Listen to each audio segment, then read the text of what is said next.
Doctor Strange in the Multiverse of Madness should be called not Doctor Strange, but Scarlet Witch in the Multiverse of Madness, because this is more of a Scarlet Witch movie than a Doctor Strange movie, and people have also said it's more America Chavez movie also than Doctor Strange movie, which I kind of agree.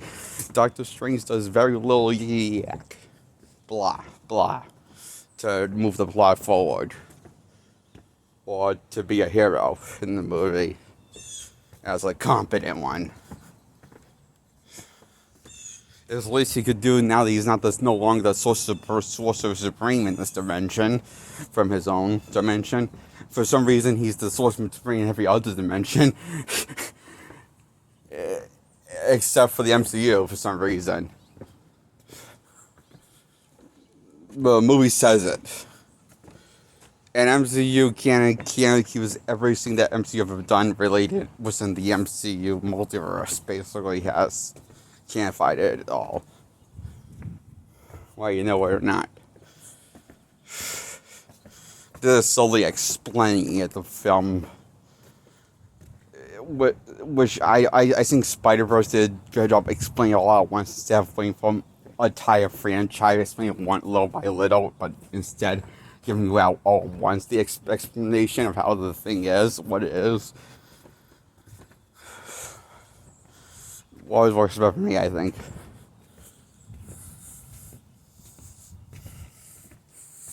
And the Scarlet Witch is finally going by the name Scarlet Witch and finally getting her a comic book accurate costume and being overpowered like she was in the comics by doing a bunch of scary and crazy shit that's far out of your imagination realm of imagination, blah blah blah limit, for mine at least. And it's pretty fun when she does this, although it's a little inconsistent. That's kind of the problem. The match is a little inconsistent, even though it's cool shit, but it's like the writers kept on came up with random shit just because they sound cool, but kind of forgot that they had that ability, so they add more abilities and gave her more abilities, even though they don't plan on using any of the other abilities again. But she's basically she basically has become Terminator. The Terminator from Terminator 2, the liquid one, who basically can adapt to her surroundings, no matter what. But however, that had a legit reason why that character could do it. This does not. Make the viewer ask more questions more than what he needs to ask, like me. I'm the viewer. So I give this a 5 out of 10 because of that reason. Mostly, that's what really bothers me the most out of this movie. And there's a lot of other stuff that's bothering me, like the fact that Doctor Strange doesn't get a whole lot to do either.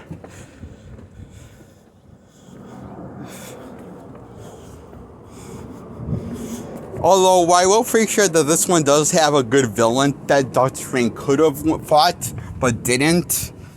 Unlike the first one, where the first one he just fought a space cloud. A generic space cloud called Dormammu. Instead of the actual looking Dormammu that's supposed to be a demon looking thing from the comics, we got a space cloud Dormammu. Perfect. Ooh, I'm really excited now.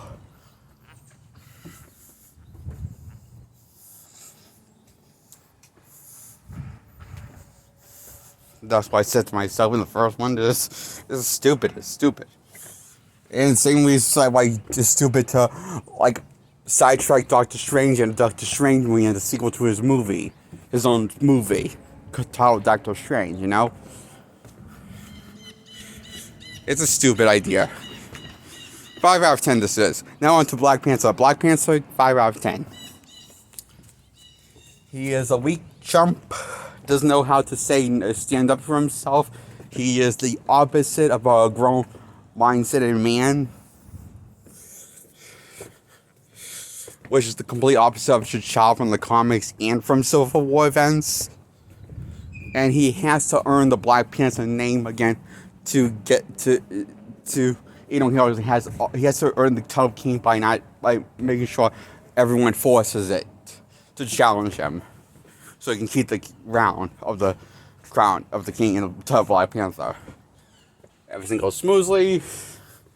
Then he goes to catch Claw. Claw gets killed, and he loses Claw. Claw gets killed by Killmonger, backstab while working with Claw, but working against Claw because he's Wakanda, but betrayed to his people because years ago his people betrayed him by leaving him for dead. Basically, by killing his father and not taking him home to Wakanda and leaving him in an orphanage growing up. He was abandoned, basically, by his own people. So he wants revenge and the crown in the title Black Panther. So he challenges T'Challa. He wins. After T'Challa accepts, T'Challa's dead, barely surviving on practically life support, basically on ice, keeping alive by this tribe. But they have to bring him back, and they have to save him by, you guessed it, this power, that flower that gives the power of Black Panther, gives T'Challa another life, a power up, Mario style.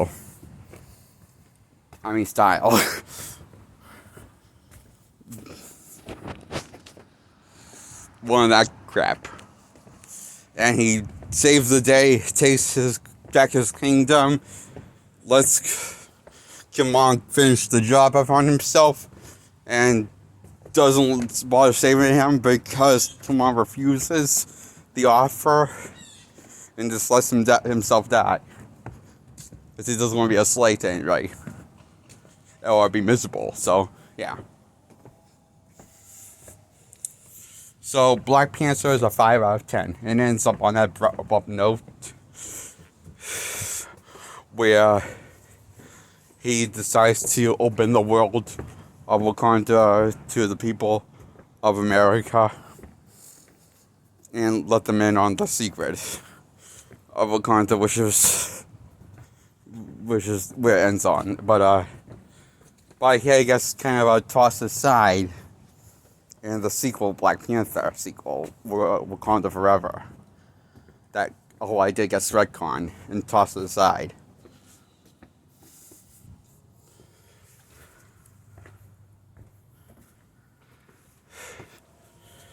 So, 5 out of 10 this movie, guys. Goodbye. Subscribe to my channel, please.